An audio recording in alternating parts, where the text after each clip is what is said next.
السلام علیکم ناظرین، ایم پی نیوز 92 میں خوش آمدید۔ سب سے پہلے نیوز ہیڈ لائنز۔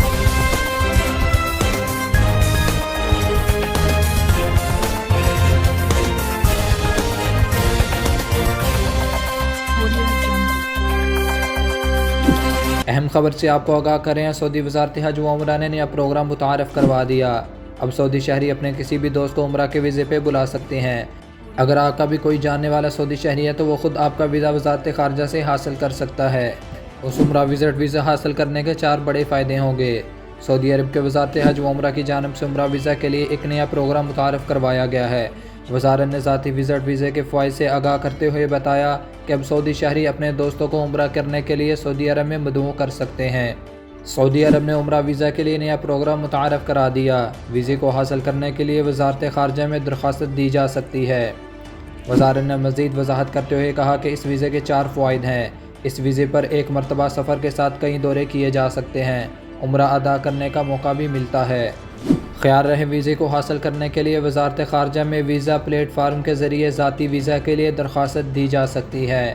خیال رہے کہ اس ویزے کی 2 قسمیں ہیں۔ سنگل انٹری پرسنل ویزا ہے، جس کی میعاد 90 دنوں کے قیام کے ساتھ 90 دن تک بڑھ سکتی ہے۔ دوسرا ملٹی انٹری پرسنل ویزا کی میعاد 90 دن قیام ہے اور اس کی مدت 365 دن تک بڑھ سکتی ہے۔ مذکورہ ویزے کی بدولت مسجد نبی صلی اللہ علیہ وسلم اور روضہ اقدس کی زیارت اور سعودی عرب میں کسی بھی مقام اور شہروں کے سیاحی اور تاریخی مقامات کا دورہ کرنے کا موقع ملتا ہے۔ جمعرات کو وزارت نے اپنے ٹویٹر اکاؤنٹ پر بتایا کہ سعودی شہری اپنے دوستوں کو ذاتی وزٹ ویزا کے ذریعے عمرہ کرنے کے لیے سعودی عرب میں مدعو کر سکتے ہیں۔ وزارت نے وضاحت کی کہ اس ویزا کے 4 فوائد ہیں۔ یہ ویزا ایک سفر یا کئی دوروں کے لیے جاری کیا جاتا ہے۔ اس ویزا سے عمرہ ادا کرنے کا موقع بھی ملتا ہے۔ مسجد نبی صلی اللہ علیہ وسلم اور روضہ اقدس کی زیارت نصیب ہوتی ہے اور سعودی عرب کے تمام علاقوں اور شہروں کے سیاحی اور تاریخی مقامات کے دوروں کا موقع بھی ملتا ہے۔